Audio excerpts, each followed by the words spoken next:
أعوذ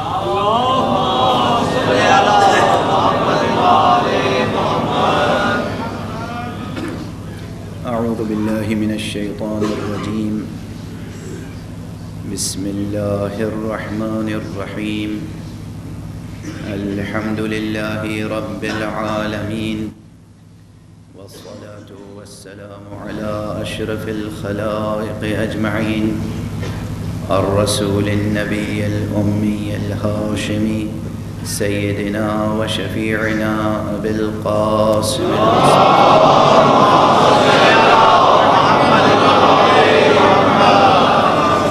وعلى أهل بيته الطيبين الطاهرين الهداة المهديين المعصومين المظلومين، واللعنة الدائمة على أعداء الدين أجمعين. أما بعد، فقد قال الله تعالى عز اسمه في محكم كتابه ومتقن خطابه. بسم الله الرحمن الرحيم. إن الذين جاهدوا فينا لنهدينهم سبلنا. صلوات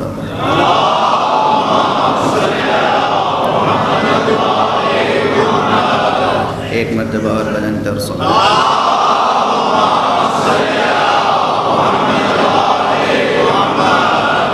برادران عزیز،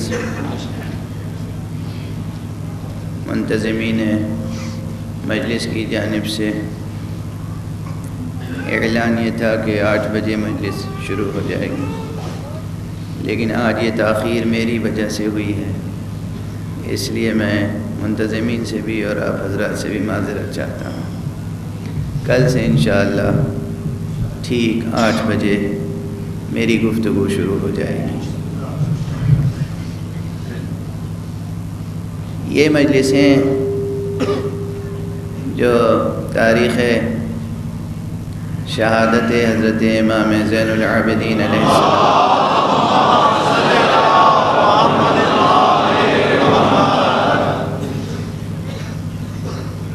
کی مناسبت سے منعقد ہوتی ہیں. ان میں گزشتہ چند برسوں سے مجھے ذکر و بیان کی سعادت حاصل ہو رہی ہے، اور میرا موضوع مسلسل دعا ہے. اس مرتبہ بھی جی تو یہی چاہتا ہے کہ اسی موضوع کو مسلسل برقرار رکھا جائے، اس لیے کہ دعا کا موضوع اہم بھی ہے، تسلسل کا متقاضی بھی ہے، اور ابھی تک اس کے بہت سے وہ پہلو ہیں جو میں بیان نہیں کر سکا. لیکن اس وقت ممبر پر آنے سے قبل میرے بعض احبہ اور اعزاء نے کچھ اور بھی عناوین تجویز کیے، تو دل یہ چاہتا ہے کہ ان تمام عناوین کو یکجا طور پر موضوع گفتگو بنا لیا جائے. اور اسی اعتبار سے ذہن میں یہ آیت کریمہ آئی کہ جس میں رب اکبر کا اعلان ہے، جو لوگ ہماری راہ میں جد و جہد اور کوشش کرتے ہیں، ہم ان کے لیے راستے ہموار کرتے چلے جاتے ہیں.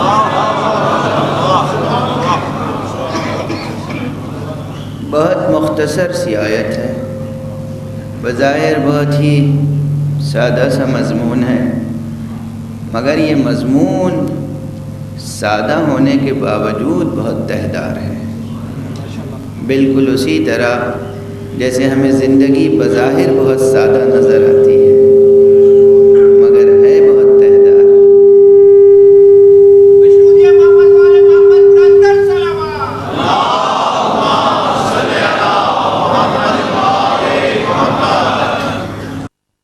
زندگی ہمیں بہت سادہ نظر آتی ہے، مگر بہت تہدار ہے. زندگی کی گہرائی بلکہ گہرائیاں، اور زندگی کی پہنائی بلکہ پہنائیاں. پیمائش کے قابل نہیں ہیں۔ ممکن نہیں ہے کہ زندگی کی گہرائیوں اور پہنائیوں کی پیمائش ہو سکے۔ زندگی میں معروضیت بھی پائی جاتی ہے، موضوعیت بھی پائی جاتی ہے۔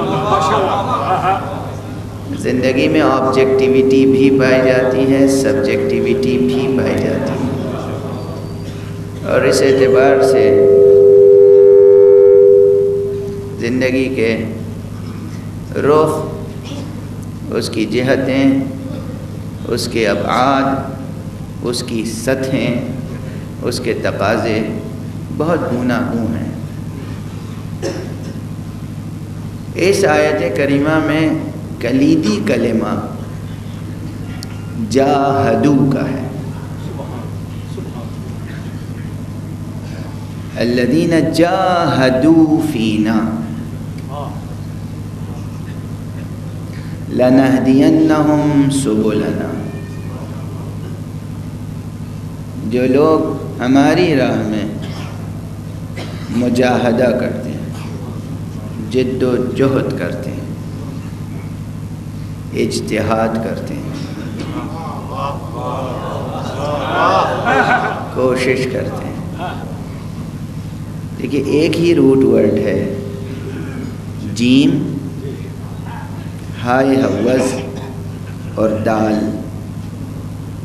اس کے مختلف صیغوں سے، اس کی مختلف شکلوں سے، اس کے مختلف فارمز سے مختلف معانی پیدا ہوتے ہیں۔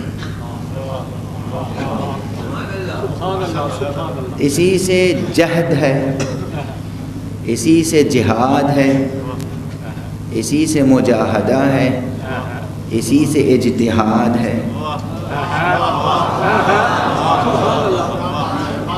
ایک روٹ ورڈ ہے، ایک ہی روٹ ورڈ ہے، ایک ہی مادہ ہے، ایک سے حرفی مادہ مختلف ابواب میں جب منتقل ہوتا ہے اور جب اس کی تصریف ہوتی ہے اور اشتقاق و تصریف کے نتیجے میں نئے صیغے حاصل ہوتے ہیں، تو یہ نئے صیغے کیا ہوتے ہیں؟ زندگی کے مختلف صیغوں کی ترجمانی کرتے ہیں۔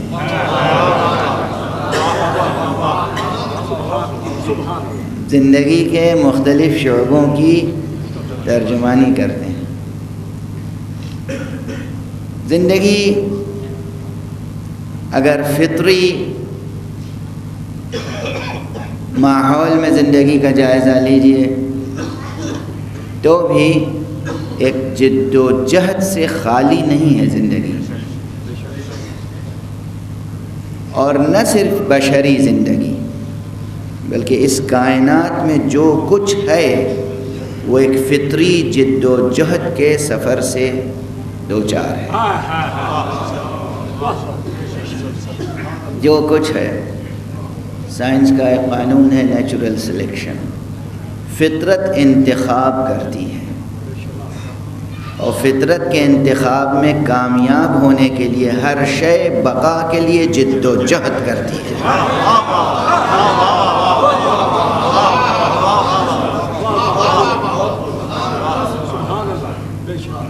توجہ ہے، یہ تو سائنس کی کھلی ہوئی اب حقیقت ہے۔ ہر شے اس عالم ہستی میں باقی رہنے کے لیے، لیکن دو طرف سے کشمکش ہے۔ ایک طرف سے ہر شے اپنی بقا چاہتی ہے، اور دوسری طرف سے عالم فطرت بقا عطا کرتی ہے مگر منتخب افراد کو۔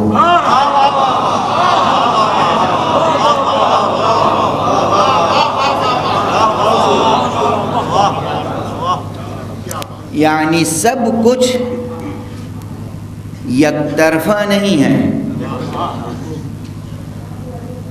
دو طرفہ ہے۔ سائنس میں بھی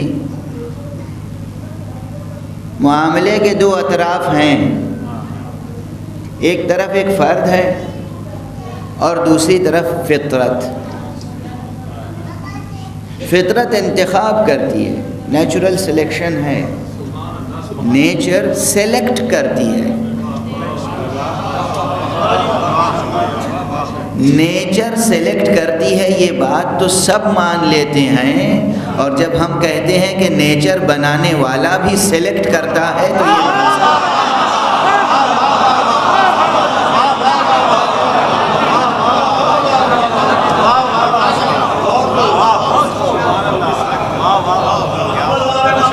صلوات پڑھ دیجیے۔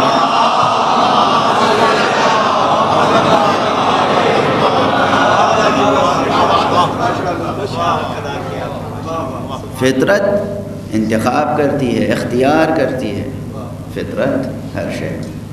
آپ ایک ہی زمین میں،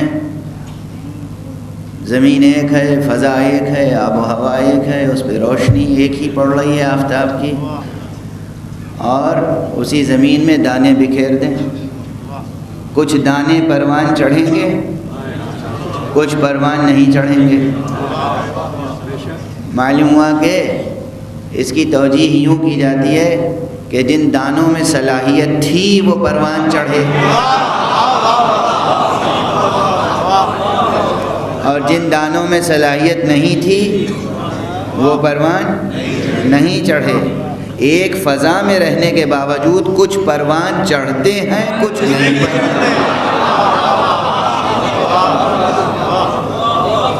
ایک ہی فضا میں رہنے کے باوجود، اب اگر ایک ہی فضا میں رہنے کے باوجود کچھ پروان چڑھیں، کچھ پروان نہ چڑھیں، تو اس فضا کا قصور نہیں ہے، ذاتی استعداد کا قصور ہے۔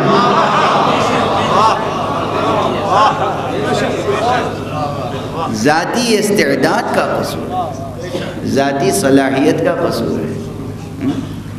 تو یہ صورتحال کائنات کی ہر سطح پر، عالم ہستی میں ہر سطح پر یہ صورتحال موجود ہے، اور فطرت انتخاب کرتی ہے۔ انتخاب فطرت کا قانون ہے، مگر فطری انتخاب، فطرت کا انتخاب ہی صلاحیت کی بنیاد پر ہوتا ہے، تعداد کی بنیاد پر نہیں۔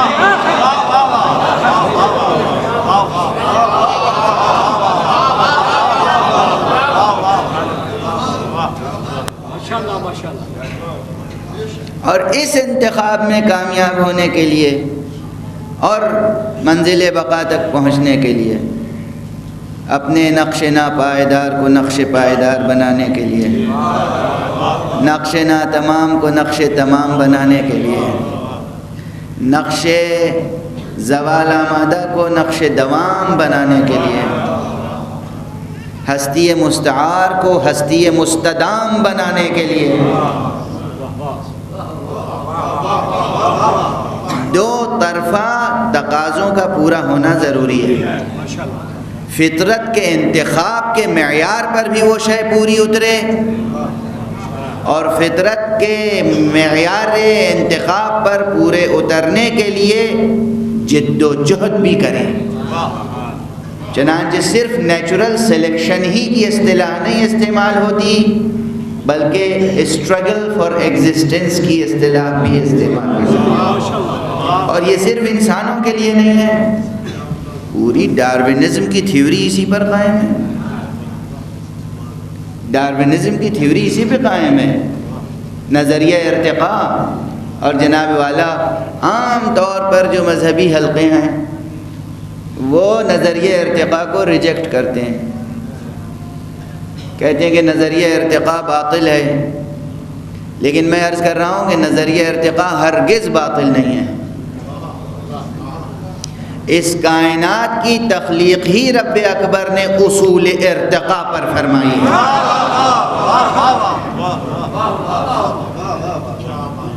وہ بنیادی اصول جو کار فرما ہے وہ ارتقاء کا اصول ہے۔ فرق یہ ہے کہ ڈارون نے صرف مادی ارتقاء کے سفر پہ نظر رکھی، روحانی ارتقاء کے سفر پر اس کی نظر نہیں رہی۔ انسان بحیثیت انسان جو کہ روح اور جسم کا مجموعہ ہے، اس کو صرف جسمانی اعتبار سے ارتقاء کے سفر سے نہیں گزرنا پڑا ہے، بلکہ روحانی ارتقاء سے بھی گزرنا پڑا۔ اور بنیادی طور پر چونکہ انسان ایک روحانی مخلوق ہے، ظرف مادہ میں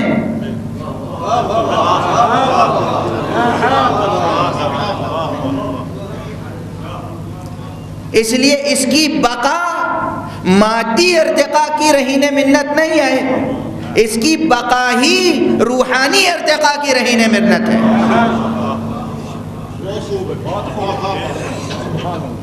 اسی نظریے کو ہمارے مکتب میں اسلامی فلسفے میں اور علم النفس میں اس تعبیر سے پیش کیا جاتا ہے کہ النفس جسمانیت الحدوث روحانیت البقاء۔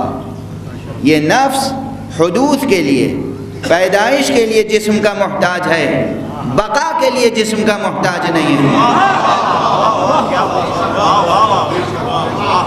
یہ بنیادی نظریہ ہے جو اپنے ذہن میں رکھیں آپ۔ یہ حقیقت ہے ہمارے اور آپ کے تعلق سے، انسانی زندگی کے تعلق سے اس حقیقت کا انکار نہیں کیا جا سکتا۔ ہمارا نفس تخلیق کے لیے جسم کا محتاج ہے، بقا کے لیے جسم کا محتاج نہیں ہے۔ اس عالم ہستی میں، عالم ہستی کے اس حصے میں جس میں اس وقت ہم ہیں، اس وقت ہم جہاں ہیں، یہ خاکنائے دہر، یہ زمین، یہ فضا، یہ زمان و مکان، اس میں قانون یہ ہے کہ ہماری روح پیدا ہوگی جسم سے اور پیدا ہوگی جسم میں،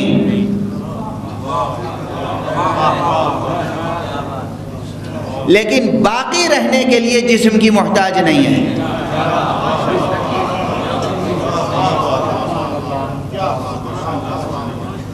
یہ چیز بالکل راسخ ہو جانی چاہیے ذہنوں میں۔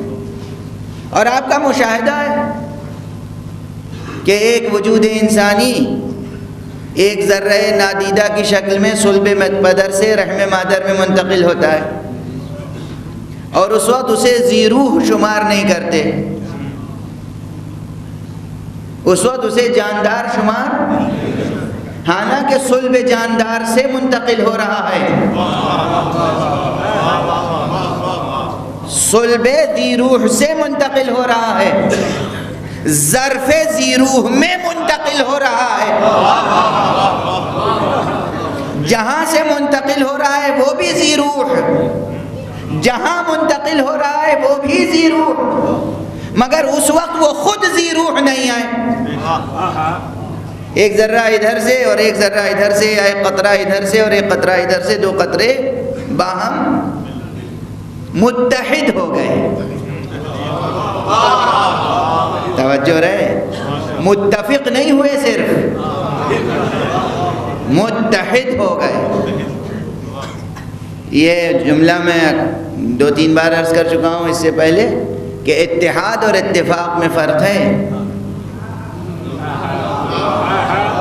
ہم اپنی زبان میں الفاظ کا استعمال جس طرح کرتے رہتے ہیں، وہ تسامح کا اس میں دخل بہت ہوتا ہے، یعنی حقیقی معنی سے ہٹا کر لفظ کو مجازی معنی میں استعمال کرتے ہیں۔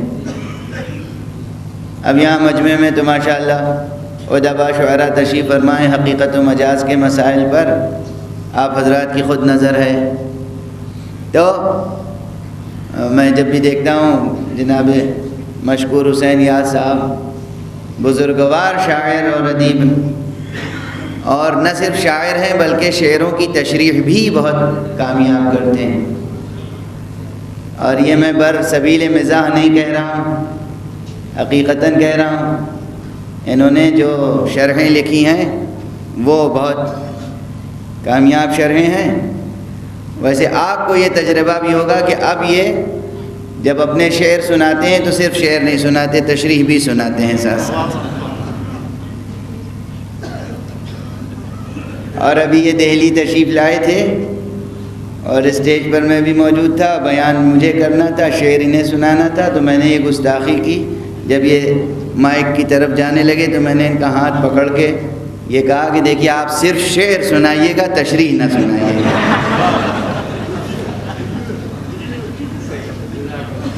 تو حقیقت و مجاز کے رشتے ہیں، ہم اتحاد کا کلمہ برابر استعمال کرتے ہیں، اور اتحاد کا سماجیات میں جو مفہوم ہے وہ الگ ہے، اور فلسفے میں اور سائنس میں جو مفہوم ہے وہ الگ ہے۔ سائنس میں اتحاد یہ ہے کہ دو مختلف ماہیتیں ہوں اور وہ دونوں اپنی ماہیتوں سے دستبردار ہو کر اس طرح مل جائیں کہ ایک تیسری وحدت پیدا ہو جائے۔ اور اس کی بہت مشہور مثال پانی ہی سے دی جا سکتی ہے کہ آکسیجن ہے، ہائیڈروجن ہے، دونوں الگ الگ، ان کی پہچان الگ الگ ہے، ان کی پراپرٹیز الگ الگ ہیں، ان کے ایٹامک نمبر، ایٹامک ویٹ، سب کچھ الگ الگ ہے، ان کا رنگ، بو، مزہ، ان کی تاثیر الگ الگ ہے، مگر وہ دونوں چیزیں جب تک الگ الگ رہیں گی ان کی شخصیت الگ رہے گی، آئیڈینٹی الگ الگ رہے گی، پراپرٹیز الگ الگ رہیں گی، نام الگ الگ رہے گا، اور جب وہ مل جائیں گے اس طرح ایک خاص فارمولے کے تحت تو اس کو نہ آکسیجن کہا جائے گا، نہ ہائیڈروجن کہا جائے گا، اسے واٹر کہا جائے گا۔ یہ ہے اتحاد۔ سائنس کی اصطلاح میں اور فلسفے کی اصطلاح میں اسے کہتے ہیں اتحاد، یعنی دو مختلف چیزیں اس طرح مل گئیں کہ ایک تیسری اور نئی وحدت وجود میں آ گئی۔ اور جہاں صورتحال ایسی نہ ہو بلکہ آپ کی اپنی انفرادیت بھی باقی رہے، میری اپنی انفرادیت بھی باقی رہے، اور ہم دونوں مل کر کچھ کرنا چاہیں تو اسے اتحاد نہیں کہیں گے، اسے اتفاق کہیں گے۔ دنیا میں اتفاق ہی مشکل ہے، اتحاد تو بہت دور کی بات ہے۔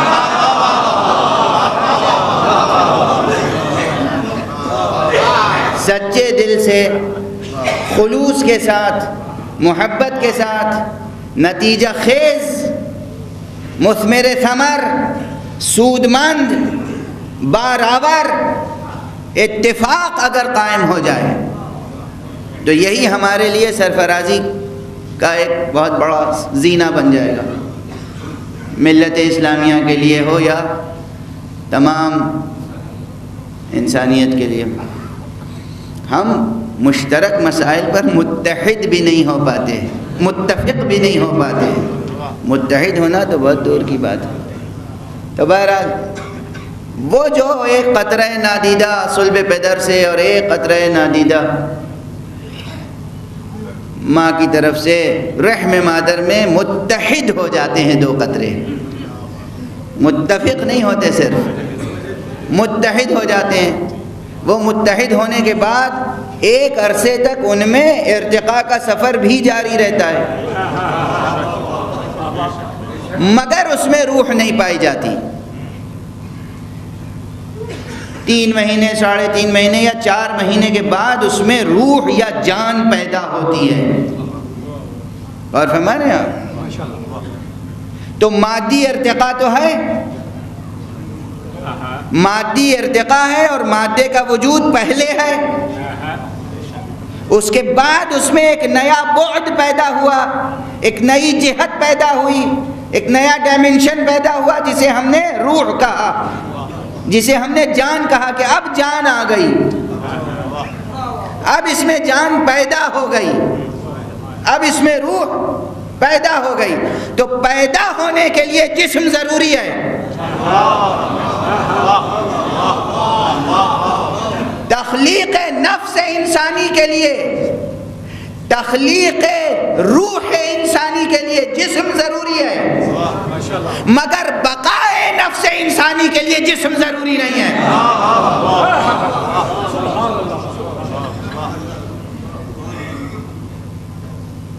آج یہ بحث میں چھیڑنا نہیں چاہتا تھا، مگر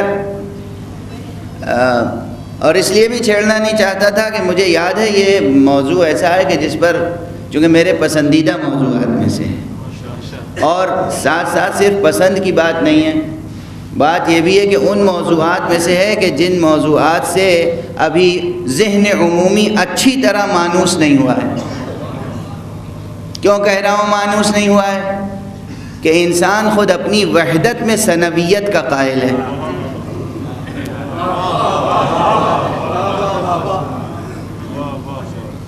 انسان اس بات کا معتقد ہے کہ وہ دو چیزوں کا مجموعہ ہے، جسم اور روح۔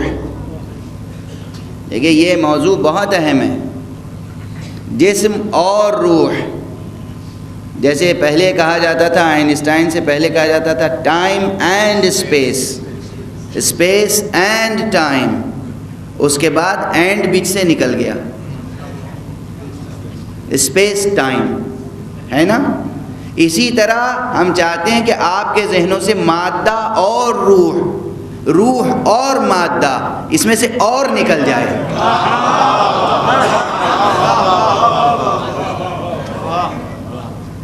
اور کا دخل نہ رہ جائے بیچ میں۔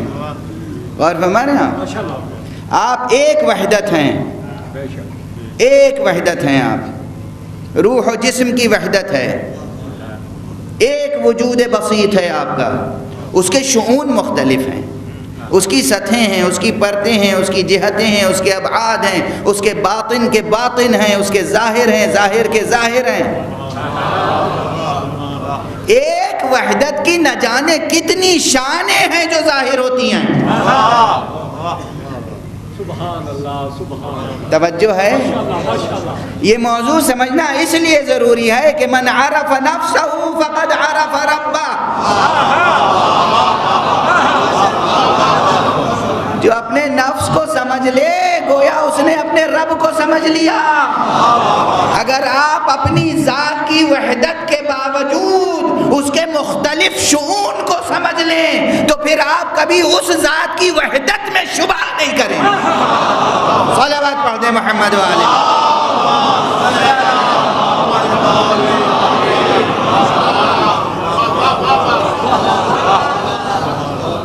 موضوع اہم ہے، کیونکہ موضوع اہم ہے اس لیے کبھی کبھی اسے مختلف اسالیب میں، مختلف انداز میں پیش کرنا پڑتا ہے، اور کوئی اساسی نظریہ جو ہے اس کے اوپر تو بہت سے نظام قائم ہوتے ہیں، تو جب بھی کسی نئی بات کو بھی پیش کرنا ہوگا تو اس اساسی نظریے کا ریفرنس دینا پڑے گا تاکہ نظریہ محفوظ رہے۔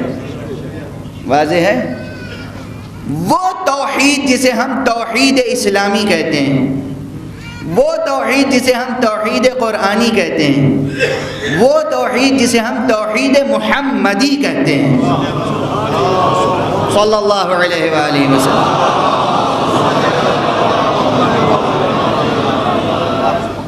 وہ توحید سمجھ میں نہیں آ سکتی جب تک کہ آپ اپنی شخصیت کے اندر وحدت کو درک و دریافت نہ کریں، اپنی شخصیت کی وحدت کو کشف جب تک نہ کریں، اپنی ذات کو جب تک کشف نہ کریں گے خدا کو کیا کشف کریں گے؟ توجہ ہے؟ تو پھر اس نظریے کو اچھی طرح سے محفوظ کر لیں ذہنوں میں۔ میں غالباً 6B ماڈل ٹاؤن میں 2 برس یا 3 برس قبل میں نے یہ مثال دی تھی کہ اس بات کو سمجھنے کے لیے کہ نفس جسم مادی سے پیدا ہوتا ہے، جسم مادی میں پیدا ہوتا ہے، لیکن باقی رہنے کے لیے جسم مادی کا محتاج نہیں ہوتا۔ میں نے مثال دی تھی، خود حوالہ دے رہا ہوں، میں نے مثال دی تھی اسی لاہور میں، آپ میں سے جن حضرات کا حافظہ قوی ہے انہیں یاد ہونی چاہیے۔ وہ مثال میں نے دی تھی گلاب کے پھول کی۔ جب آپ گلاب کا پودا لگاتے ہیں، ایک قلم لگاتے ہیں، اس قلم میں خوشبو نہیں ہوتی، اس زمین میں خوشبو نہیں ہوتی، اس قلم کو اسی عام پانی سے سینچتے بھی ہیں، گلاب سے نہیں سینچتے کہ کہا جائے کہ چونکہ گلاب سے سینچتے رہے اس لیے اس میں خوشبو پیدا ہوئی۔ وہ پودا پورا پروان چڑھتا ہے اور اس کے بعد اس میں کلی آتی ہے. جب تک کلی کا منہ بند رہتا ہے اس وقت تک اس میں خوشبو نہیں ہوتی. ایسا نہیں ہے کہ کوئی پروسیس ایسا ہو کہ اب لائیے اور اس میں خوشبو انجیکٹ کیجئے. باہر سے کوئی چیز آپ اس میں ڈالتے نہیں، داخل نہیں کرتے. جب وہ کھلتی ہے کلی اور گلاب کا پودا کھلتا ہے تو خود بخود اس میں سے خوشبو پیدا ہوتی ہے. یہ خوشبو پیدا ہوئی بحکم رب.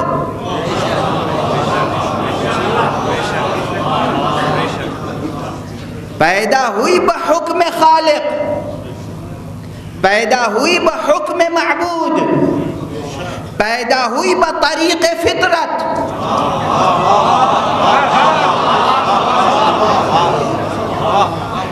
پیدا ہوئی بحکم رب، پیدا ہوئی بطریق فطرت، مگر پیدا اسی میں ہوئی، باہر سے اس میں داخل نہیں کی گئی.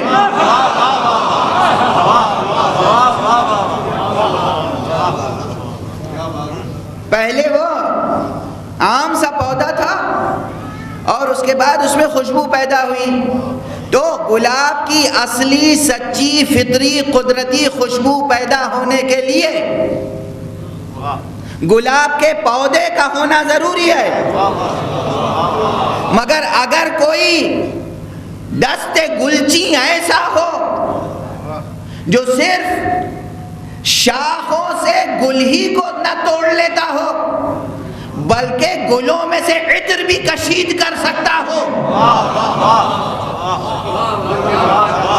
تو وہ اس خوشبو کو محفوظ کر لے گا.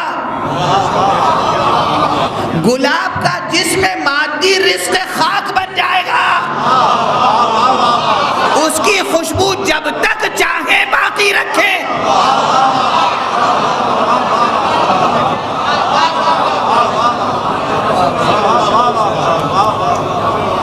گلاب کی خوشبو پیدا ہونے کے لیے گلاب کے پودے کی محتاج تھی، باقی رہنے کے لیے پودے کی محتاج نہیں ہے.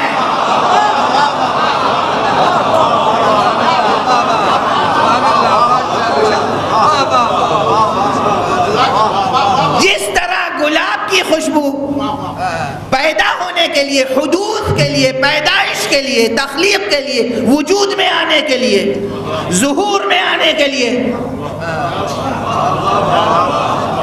اس گلاب کے پودے اور اس پھول کی محتاج ہے، اسی طرح روح انسانی وجود میں آنے کے لیے جسم کی محتاج. جس طرح گلاب کی خوشبو باقی رہنے کے لیے گلاب کے پیکر کی محتاج نہیں ہے، اسی طرح روح انسانی اپنی بقا کے لیے جسم مادی کی محتاج نہیں ہے. جب تک خالق روح کو باقی رکھنا چاہے گا باقی رکھے گا، اور جہاں باقی رکھنا چاہے گا باقی رکھے گا. جب تک گلاب کی خوشبو گلاب میں رہتی ہے، جہاں گلاب جائے گا وہیں خوشبو جائے گی. جب ایک بار گلاب سے نکل آئی تو اسی خوشبو میں کثرت کا جلوہ پیدا ہو جائے گا.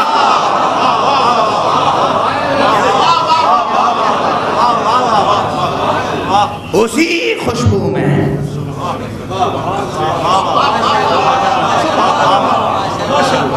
ایک گلاب کی خوشبو اگر عطر کشید کرنے والے میں قدرت ہے، صلاحیت ہے، استعداد ہے تو وہ ایک گلاب کی خوشبو پورے جہان کو مہکا دے گا اس سے. اور فرمایا یہی صورتحال ایک نفس انسانی کی ہے، ایک روح انسانی کی ہے. شرط یہ ہے کہ روح کمال کے درجے تک پہنچ جائے.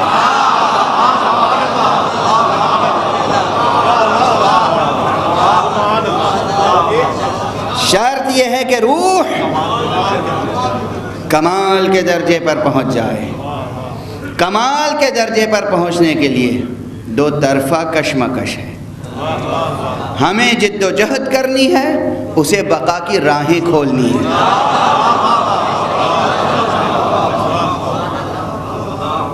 ہمیں جد و جہد کرنی ہے، ہمیں کوشش کرنی ہے اور اسے بقا کی راہیں کھولنی ہے، اور اس نے اس کا وعدہ کر رکھا ہے کہ ہم بقا کی راہیں کھولیں گے۔ اب بقا کی راہیں کھولنے کے مختلف اسالیب ہیں، مختلف انداز ہیں۔ وہ تو کس طرح سے بقا عطا کرتا ہے، اس رب کے انداز عطا کا احاطہ بھی کون کر سکتا ہے؟ کون کر سکتا ہے؟ میں کل ہی غالباً حیدرآباد سندھ کی ایک تقریر میں کہہ رہا تھا، ایک جوان نے سوال ہی کیا تھا دعا کے تعلق سے، تو میں نے جواب میں عرض کیا کہ ہمارا رب وہ ہے جو ہمارے ناز اٹھاتا ہے، ناز۔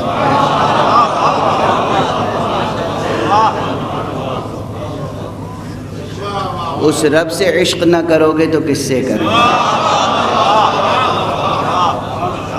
اس معبود کو سجدہ نہ کرو گے تو کسے سجدہ کرو گے؟ اس مالک سے وابستہ نہ رہو گے تو کس سے وابستہ ہو؟ اس کی ولایت میں نہ آؤ گے تو کس کی ولایت میں جاؤ؟ وہ رب ہمارے تمہارے ناز اٹھاتا ہے، ناز۔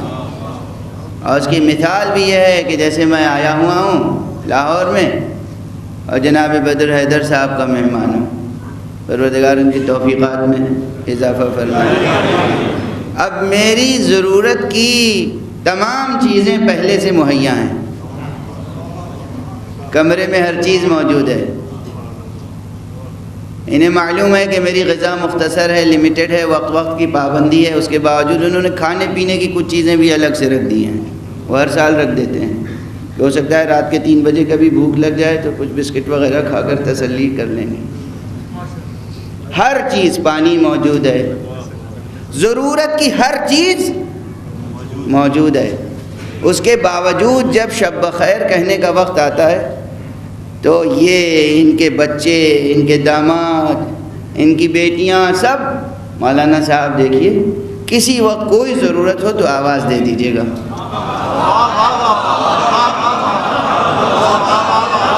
دیکھیے ہمارا کمرہ دور نہیں ہے، بالکل قریب ہے، آپ کے کمرے کا نیکسٹ ڈور ہمارا ہے، یہ کمرہ آپ کا ہے، وہ کمرہ ہمارا ہے نا۔ اسے کہتے ہیں مہمان کی ناز برداری، یہی تو ہے مہمان کی ناز برداری۔ آنے سے پہلے ساری چیزیں مہیا، اس کے باوجود بھی سوتے سوتے بھی کسی وقت کوئی خواہش ہو تو آواز دے دیجیے گا۔ اس رب نے بھی یہی اہتمام کیا، ہمیں اس دنیا میں بھیجنے سے پہلے ہر ہماری ضرورت مہیا کر دی، پھر بھی کہا اب بھی کچھ ضرورت ہو تو دعا کر لیں۔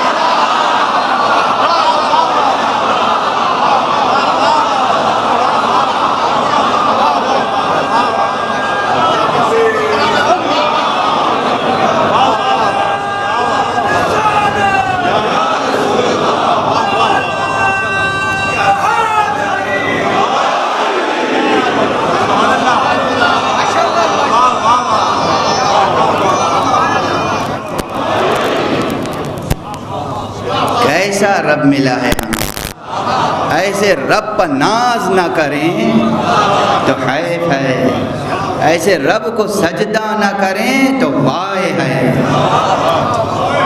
ہمارے ناز اٹھاتا ہے، آغوش مادر میں آنے سے پہلے سینہ مادر میں غذا بھیج دی، ہر چیز مہیا، ہر چیز فراہم، جتنی ضرورتیں ہیں انسان کی مہیا، جس موجود کی جو ضرورت ہے مہیا۔ ایک انسان پر کیا منحصر، ایک انسان پر کیا منحصر، اس عالم ہستی میں، عالم کائنات میں، عالم ممکنات میں جس شے کی جو ضرورت ہے اس شے کے وجود میں آنے سے پہلے مہیا ہوتی ہے، وہ ضرورت پہلے پوری کرتا ہے، وجود بعد میں عطا کرتا ہے، اور اس کے بعد کہتا ہے کہ دعا کرو۔ اسے کہتے ہیں ناز اٹھانا۔ یہ ہے وہ رب جس نے باپ کے دل میں پدرانہ شفقت ڈالی، جس نے ماں کے سینے میں ممتا کو ودیعت فرمایا، یہ وہ رب ہے۔ اور فرمایا کہ وہ راہیں بقا کی کھولتا ہے، لَنَهْدِيَنَّهُمْ سُبُلَنَا، ہم اپنے راستے ان کے لیے کشادہ کرتے ہیں، ہم رہنمائی کرتے ہیں، ہم خود بقا کی راہوں کی رہنمائی کرتے ہیں۔ وہ راستے جو ہماری طرف آ رہے ہیں ہم ان کی رہنمائی کرتے ہیں۔ کن کی رہنمائی کرتے ہیں؟ جو ہماری راہ میں جد و جہد کرتے ہیں، جو مجاہدہ کرتے ہیں، جو جہد اختیار کرتے ہیں، جو کوشش کرتے ہیں، محنت کرتے ہیں، سعی کرتے ہیں۔ اور یہ یاد رکھیں، عجیب و غریب بات ہے، عجیب و غریب بات ہے، جوانوں کے لیے ایک پیغام ہے، اور صرف جوانوں کے لیے نہیں، سبھی کے لیے پیغام ہے۔ یہ ایک بڑا کلیدی اصول ہے جو عرض کر رہا ہوں، اور یہ بھی قرآن مجید سے ماخوذ اور مستنبط ہے۔ کچھ بھی ہمارا نہیں ہے یہاں پر، نہ ہمارا جسم ہے، نہ ہماری جان ہے، نہ زمین ہے، نہ آسمان ہے، کوئی چیز ہماری نہیں، سب اس کی تخلیق اور اس کی عطا۔ ہماری اپنی بھی کوئی چیز ہے کہ نہیں؟ کچھ بھی نہیں، ایک چیز ہے، ایک چیز ہے بس، اصل پونجی جس پر کوئی بھی ناز کر سکتا ہے وہ ایک ہے۔ جوانان عزیز، یہ 21ویں صدی ہے، اقتصادی جد و جہد بھی ہو رہی ہے، اسٹرگل ہے، دوڑ ہے روزی روٹی کمانے کے لیے اور زیادہ سے زیادہ پیسہ پیدا کرنے کے لیے، ایک دوڑ ہے، اور اس میں سارا کا سارا خون پسینہ بن کے بہہ جاتا ہے، اور زندگی تلخ ہو جاتی ہے، بے لطفیاں ہوتی ہیں، گھر کی راحت، چین، آرام، سکون، ماں باپ بیٹوں کی صورتیں دیکھنے کو ترس جاتے ہیں،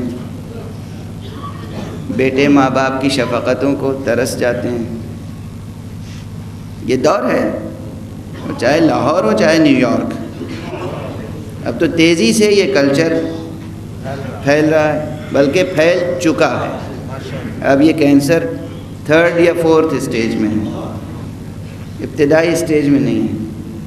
بے چینی ہے، ناراحتی ہے، چہروں پر مسکراہٹیں نہیں ہیں، سچی مسکراہٹ نہیں ہے۔ مسکرانے کے لیے انسان لطیفوں کا سہارا لیتا ہے۔ کیا بے چارگی ہے، کیا بے چارگی ہے، یہ بے چارگی دور کیسے ہوگی؟ کسی چیز پر بھروسہ نہ کریں آپ، ماں باپ کی دولت، جائیداد، میراث کچھ نہیں، آپ کی تھوڑی ہے۔ کتنے خاندان ہم نے دیکھے ہیں کہ خاندان بہت رئیس تھے اور آنن فانن وہ جو وارث تھا اور جسے ناز تھا کہ یہ سب ہمارا ہے، وہ بے دست و پا ہو کر رہ گیا۔ نہ جائیداد، نہ حکومت، نہ دولت، نہ ثروت۔ بادشاہوں کی تاریخ اور نوابین کی تاریخ اور راجگان کی تاریخ اور خواجگان کی تاریخ اور رؤساء اور عمراء اور تعلق داروں کی تاریخ سب دیکھ لیجئے، پڑھ لیجئے۔ نہ آپ دھن دولت پہ اعتبار کریں اور نہ اپنے جسم و جان پر۔ ایک چیز ہے جسے قرآن نے کہا ہے کہ یہ تمہاری ہے، اور وہ ہے انسان کا اپنا ارادہ اور اس کی کوشش۔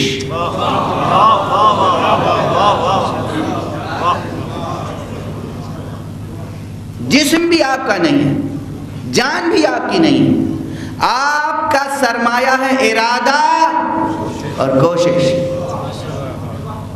اصل کیپٹل جس پر آپ کو زندگی کی تجارت کرنی ہے وہ آپ کا ارادہ اور کوشش، اور اس کے لیے خدا نے کہا کہ ہم کسی کی کوشش ضائع نہیں کرتے.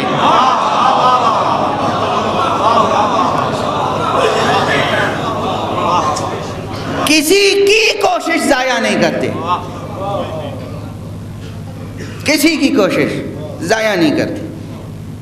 یہ قرآن مجید میں اعلان ہے. کسی کی کوشش ضائع نہیں کرتے. بلکہ اولیاء اللہ نے بار بار کہا کہ السعی منا والاتمام من اللہ. کوشش ہماری طرف سے ہوتی ہے اور اس کوشش کو تمام و کمال کے درجے پر خدا پہنچاتا ہے. آپ دیکھ لیجئے اس وقت میں کوئی ہمیشہ جب واقعات سنائے جاتے ہیں تو وہ سنائے جاتے ہیں 17ویں صدی اور 18ویں صدی کے. میں آپ کو 20ویں صدی اور 21ویں صدی کا واقعہ سنا رہا ہوں اپنے ملک کا. ایک صاحب تھے جو بمبئی کی سڑکوں پر اپنے کاندھے پر کپڑے کے تھان لے کر بیچا کرتے تھے اور کسی پیٹرول اسٹیشن پر گاڑیوں میں کھڑے ہو کر پیٹرول ڈالا کرتے تھے. پیٹرول ڈالتے ڈالتے ایک دن ان کے دل میں یہ خیال آیا کہ کیا میں اس پیٹرول اسٹیشن کا مالک نہیں بن سکتا ہوں. اور اسی وقت انہوں نے طے کر لیا کہ مجھے ایسی کوشش کرنی ہے کہ میں اس پیٹرول اسٹیشن کا مالک ہو جاؤں. اپنی ہی زندگی ایک فرد نے اپنی ہی زندگی میں اتنی ترقی کی کہ وہ ایک پیٹرول اسٹیشن کے مالک نہیں ہے. اس وقت وہ دنیا کے سب سے بڑے سرمایہ دار ہیں. بل گیٹس سے بھی زیادہ دولت ان کے پاس ہے اور انہوں نے اپنی شریک حیات کو ابھی ایک ہوائی جہاز ہدیتاً پیش کیا ہے. آپ حضرات کے علم میں ایسی خبریں مجھ سے زیادہ ہوں گی. میں تو بڑی احتیاط سے وہ خبر کو نچوڑ کے اپنے الفاظ میں پیش کر رہا ہوں. چونکہ بہت سے نام میں ممبر پہ لینا نہیں چاہتا ہوں تو ان کا کیا نام لوں گا.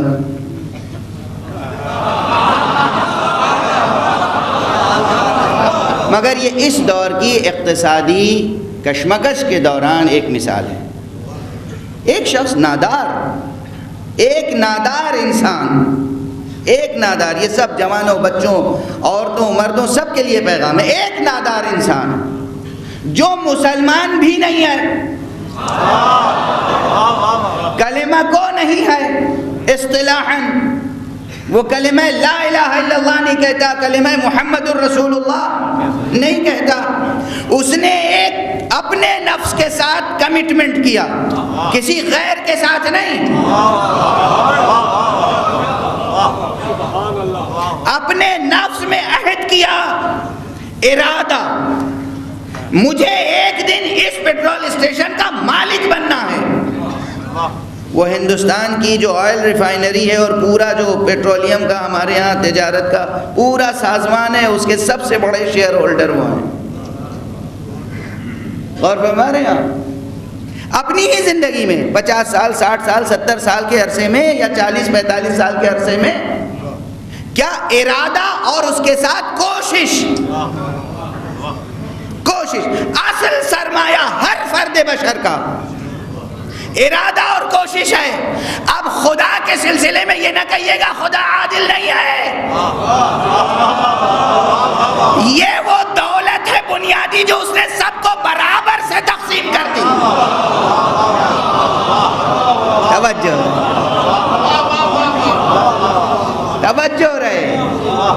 توجہ رہے. دیکھیں یہ بڑے بڑے فکری سوالات ہیں جو اس عہد میں اٹھتے ہیں اور میں ان کے جوابات دینے کی کوشش کرتا ہوں.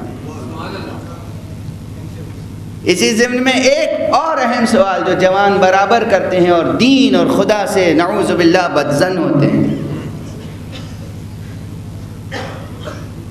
وہ بھی کل ہی سوال کیا تھا، وہاں میں جواب نہیں دے سکا، یہاں جواب دے رہا ہوں کہ کیا ہم سب اللہ کی نظر میں ایک نہیں ہیں؟ اللہ نے کسی کو دولت زیادہ دی، کسی کو کم دی، کسی کو علم زیادہ دیا، کسی کو کم دیا، کسی کی صحت اچھی ہے، کسی کی کمزور ہے. کوئی نعمت ایسی نہیں ہے جو برابر سے نظر آتی ہو. کسی کے بعد اولاد ہے، کسی کے پاس اولاد نہیں ہے. کسی کے پاس مال و دولت ثروت ہے، کسی کے پاس نہیں ہے، تو کیا ہم سب خدا کی نظر میں برابر نہیں ہیں؟ یہ شکوہ خدا سے کر رہے ہیں. غور فرما رہے ہیں آپ؟ خدا کی، اور کس خدا سے کر رہے ہیں؟ کس خدا سے شکوہ کر رہے ہیں؟ وہ خدا جو ہمارے سینکڑوں، ہزاروں، بلکہ لاکھوں، کروڑوں، اربوں، کھربوں گناہوں کے باوجود ہماری ایک استغفار پر راضی ہو جاتا ہے، اور ہم اس کی لا تعداد نعمتوں کے باوجود ایک دعا قبول نہ ہونے پر گلہ کرتے ہیں، اس کا شکوہ کرتے ہیں. اللہ اکبر. ایک دعا قبول نہ ہونے پر شکوہ کرتے ہیں. اس خدا کا یہ شکوہ، وہ ہماری، ہم سب اس کی نظر میں برابر نہیں. اب میں 2 باتیں عرض کر رہا ہوں، بلکہ 3. اگر یہ دیکھیں کہ اللہ نے کی نظر میں ہم برابر ہیں یا نہیں، تو پہلے یہ دیکھیے مال و دولت پہ نہ دیکھیے. میرے اس سوال پہ غور کیجئے کہ وہ کوئی نعمت بھی ہے یا نہیں کہ جو اللہ نے سب کو برابر سے تقسیم کی ہے. کوئی تو ہے. ایک دولت تو میں بتا دیتا ہوں، وقت، جس کی ہم کوئی قدر و قیمت نہیں سمجھتے. توجہ رہے، ایک عالم کے پاس بھی 24 گھنٹے ہیں، ایک جاہل کے پاس بھی 24 گھنٹے ہیں. ایک صحت مند کے پاس بھی 24 گھنٹے ہیں، ایک بیمار کے پاس بھی 24 گھنٹے ہیں.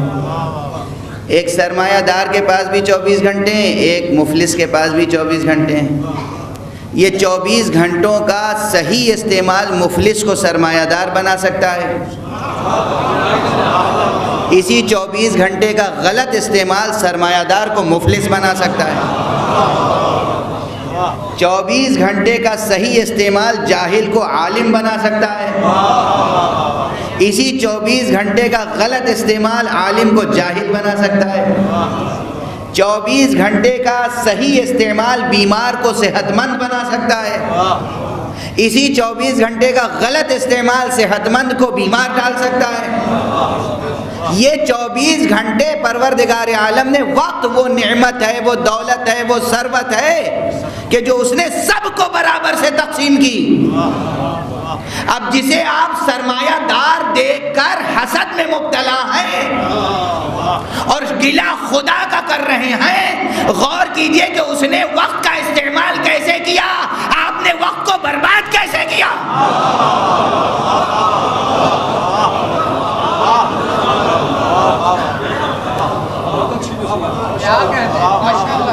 یوں ہی خدا نے اس کی چھت پہ برسا دیے پیسے، یا اس نے جد و جہد کی کوشش کی، وقت کا استعمال کیا، ارادہ، کوشش، پلاننگ، منصوبہ بندی،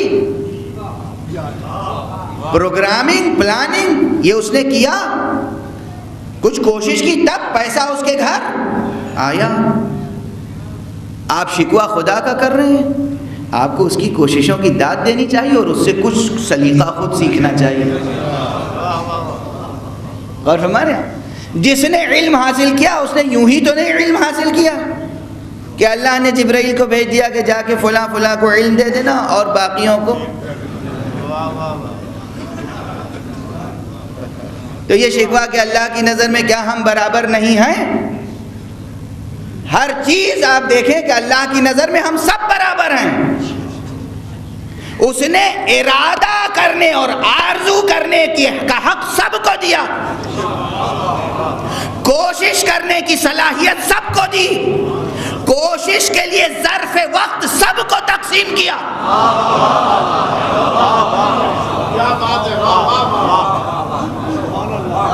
آرزو کرو، کوشش کرو، کوشش کے لیے ظرف وقت چاہیے، ظرف وقت سب کو برابر سے دیا. اب بھی کہتے ہیں کہ سب برابر نہیں ہے اللہ کی نظر میں.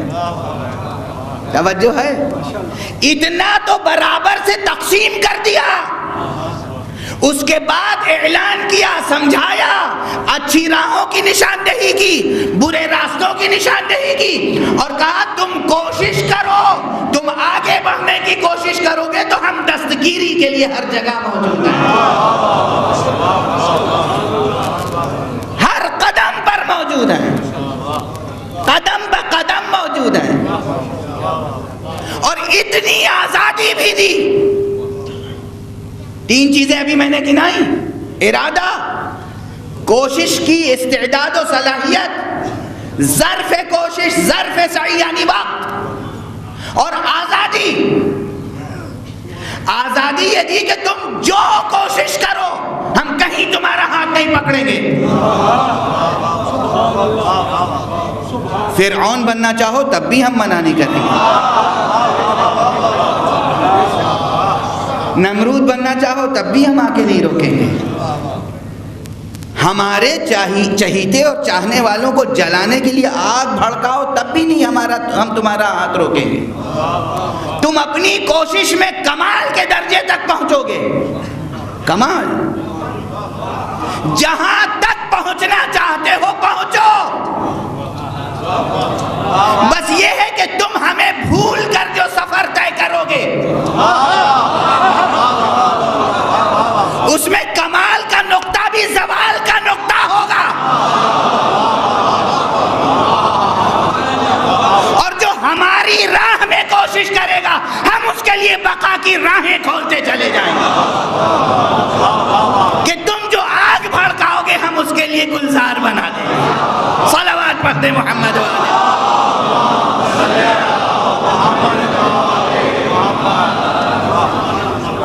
ایک اور بلندر صلوات پڑھ دیں۔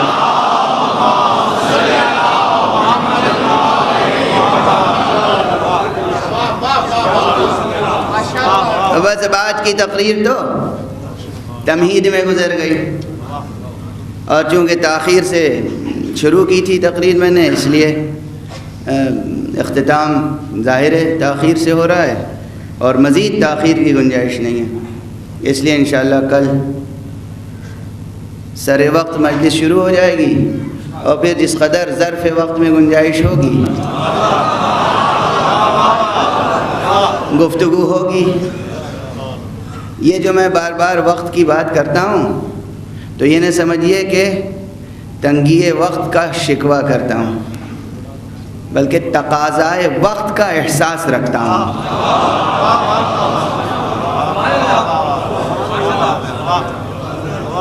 دونوں چیزیں الگ الگ ہیں۔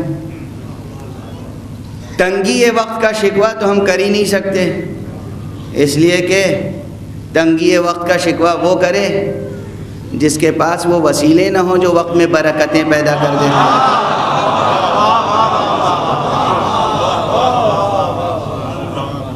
جن کے پاس وہ وسیلے نہ ہوں جو وقت میں برکت پیدا کر دیں،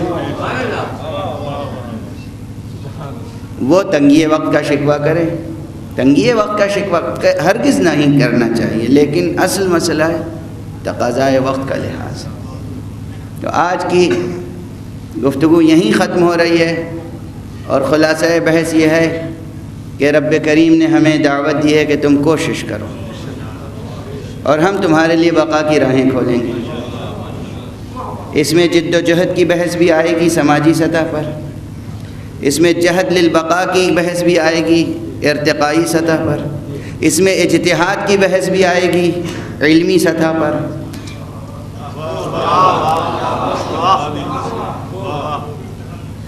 علم میں جد و جہد کا نام ہے اجتہاد،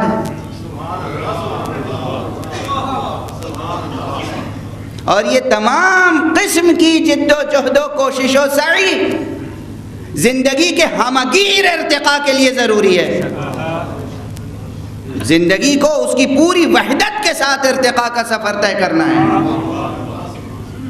کسی صرف ایک جہت میں نہیں، پوری وحدت کے ساتھ زندگی کو ترقی کرنی ہے۔ اس نے وعدہ کیا ہے کہ کوشش تم کرو، دستگیری ہم کریں گے۔ اب اگر کسی کو شبہ ہو تو ہو، اس لیے کہ ہو سکتا ہے کوئی اس فکر میں مبتلا ہو جائے کہ مولانا کیا فرما رہے ہیں دستگیری ہم کریں گے، اس لیے کہ وہ تو دستی ہی نہیں رکھتا تو دستگیری کہاں سے کرے گا؟ ہمیں تو معلوم ہے کہ وہ کیسے کیسے دست رکھتا ہے۔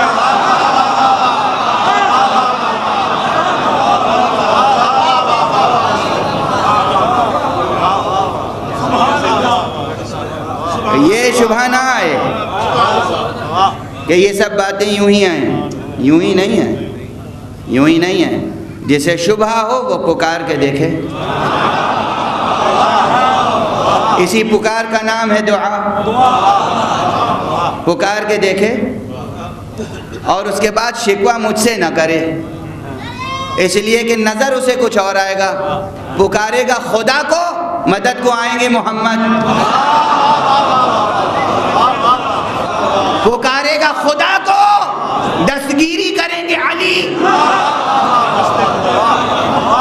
پکارے گا خدا کو، کرم فرمائیں گے حسین۔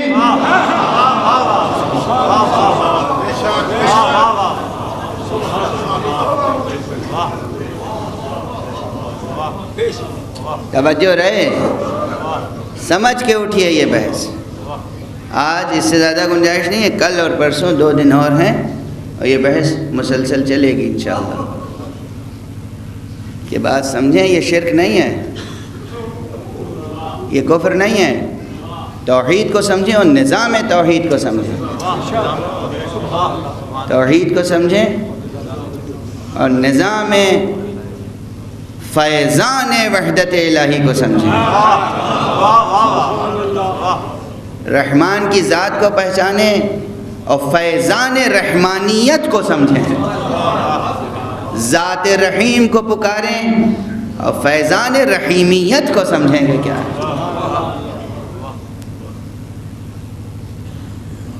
سمجھیں، ایک نظام ہے، اس نظام سے ہم باہر نہیں نکل سکتے۔ جو بھی اللہ کی راہ میں جد و جہد کرے گا، کوشش کرے گا، اجتہاد کرے گا، رہنمائی کرتا ہے وہ علی کے واسطے سے، رہنمائی کرتا ہے وہ حسن کے واسطے سے، رہنمائی کرتا ہے وہ حسین کے واسطے سے، رہنمائی کرتا ہے وہ سیدہ زہرا کے واسطے سے۔ یہ رہنمائی کے وسائل ہیں، ان وسائل کا انکار کر نہیں سکتے آپ۔ نظریاتی سطح پر کر لیں، کسی عناد کی بنا پر کر لیں، مگر ظاہر تاریخ میں بھی انہوں نے مدد کی ہے، باطن حیات میں بھی مدد کرتے ہیں۔ آج مسلمان انکار کرتے ہیں کہ ہمیں انہیں نہیں پکارنا چاہیے۔ ذرا وہ قرون اولیٰ کے مسلمانوں کو دیکھیں کہ کہاں کہاں کس نے نہیں پکارا۔ میدان میں تو انہیں پکارا گیا، دربار میں تو انہیں پکارا گیا، علمی مسئلے آئے تو پکارا گیا، قضاوت کے مسئلے آئے تو پکارا گیا۔ کہاں نہیں پکارا گیا؟ کہاں نہیں پکارا گیا؟ بس یہ مسئلہ ہے کہ ہاں اس وقت تو وہ موجود تھے، ان کو پکارنا درست تھا، آج تو وہ موجود نہیں ہیں۔ آپ کی نظر میں موجود نہ ہوں گے، ابھی ہم یہی تو بتا رہے تھے کہ روح کی بقا کے لیے جسم کی بقا ضروری نہیں۔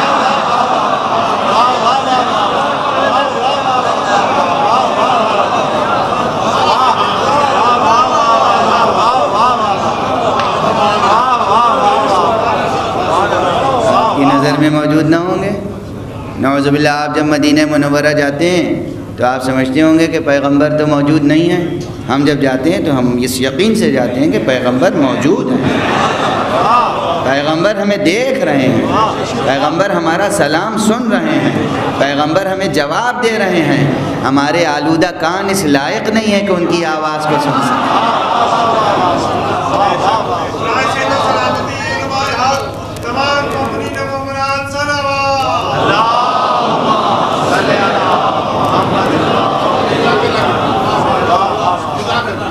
اور اسی طرح جب ہم گنبد خضرا کے نیچے سے نکل کے بقیع کی طرف بڑھتے ہیں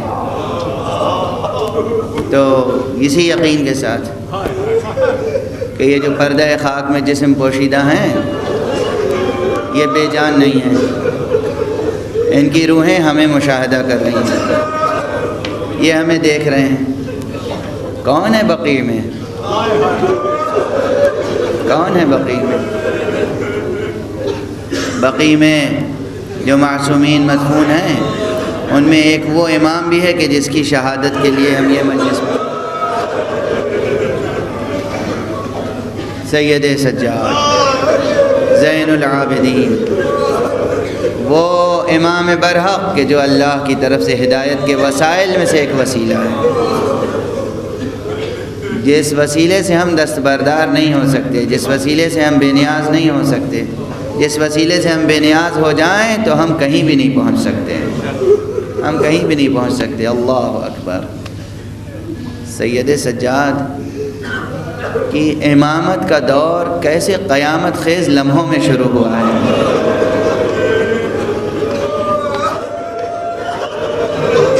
خدا آپ کو کسی غم میں نہ رلائے سوائے غم حسین، خدا آپ کے بچوں کو یتیم نہ کرے،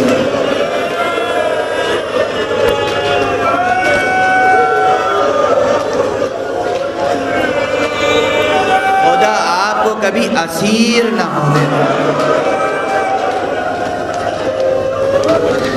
خدا آپ کو کبھی زندانوں کا سامنا نہ کرنا دے۔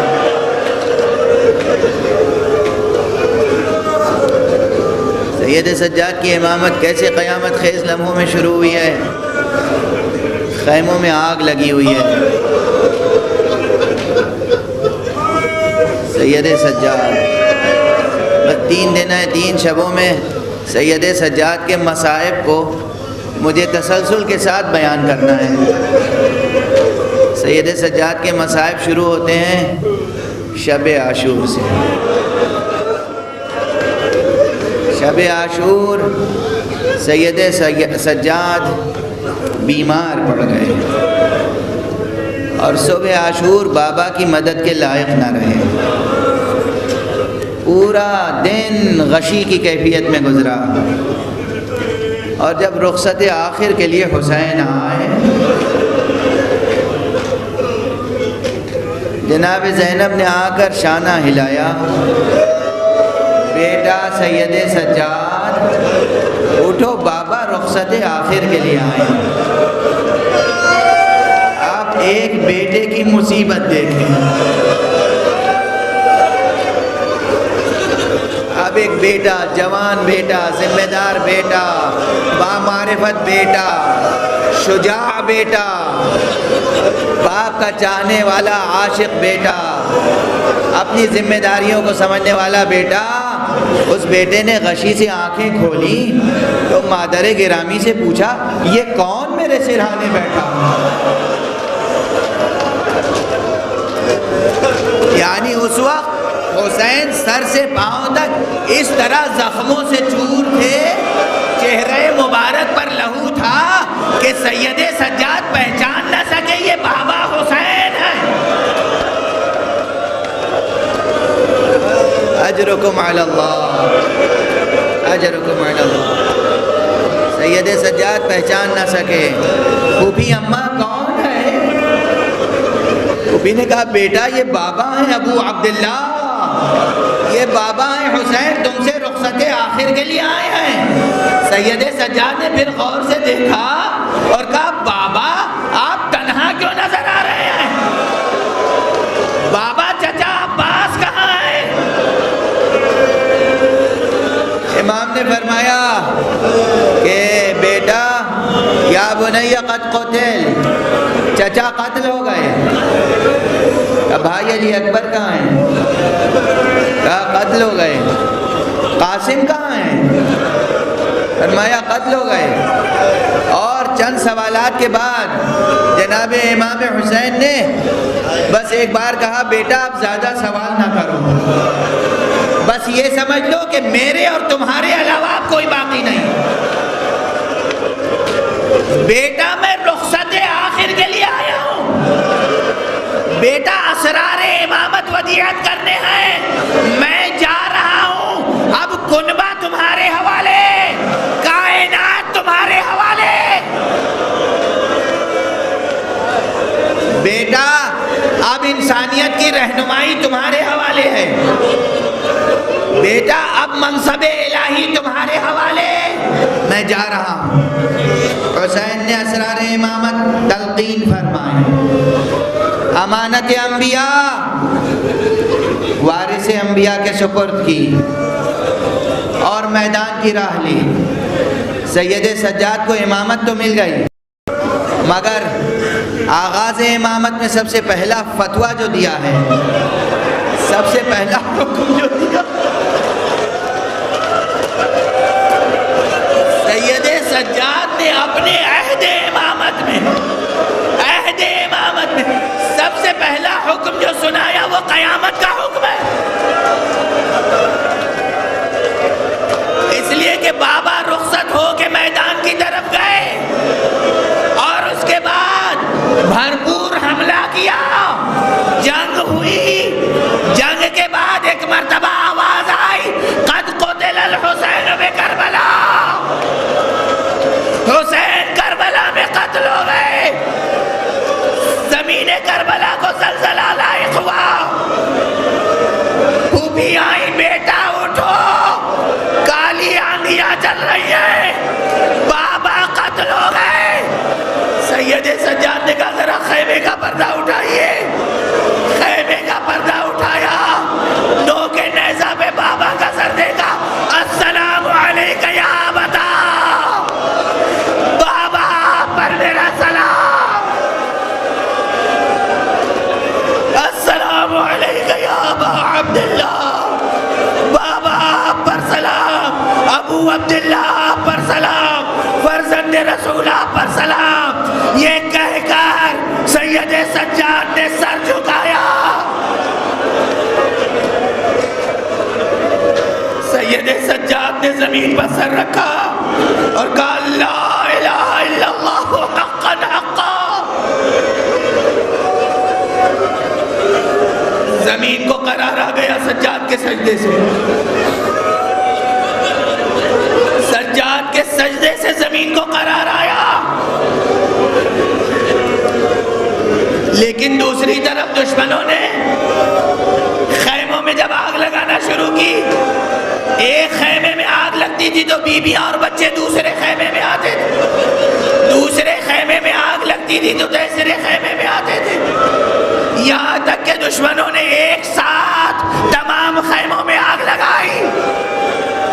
اس خیمے میں بھی آگ لگ گئی جس میں سید سجاد ہے۔ زینب آئی اور زینب نے آگے پوچھا، بیٹا سید سجاد تم امام وقت ہو، ذرا بتاؤ جلتے ہوئے خیموں میں جل کے مر جان یا بے ردا خیموں سے باہر نکل جان۔ سجاد نے اپنے عہد امامت میں پہلا حکم جو سنایا وہ یہ تھا، ارے جان کا بچانا واجب ہے، بے ردا خیموں سے نکل جا۔ سب کو زینب نے نکالا مگر خود اسی خیمے میں کھڑی رہی، دشمن دیکھتا رہا، یہ بی بی اس جلتے ہوئے خیمے سے نکل نہیں رہی ہے۔ کسی نے پڑھ کے پوچھا کیا اس خیمے میں جل کے مر جاؤ گی؟ کہا نہیں نہیں، ایک مرتبہ پیچھے ہٹی اور گود میں اٹھایا سید سجاد کو اور لے کر نکلی۔ اس امانت کو میں کس طرح فراموش کر سکتی ہوں؟ انا للہ انا للہ و انا الیہ۔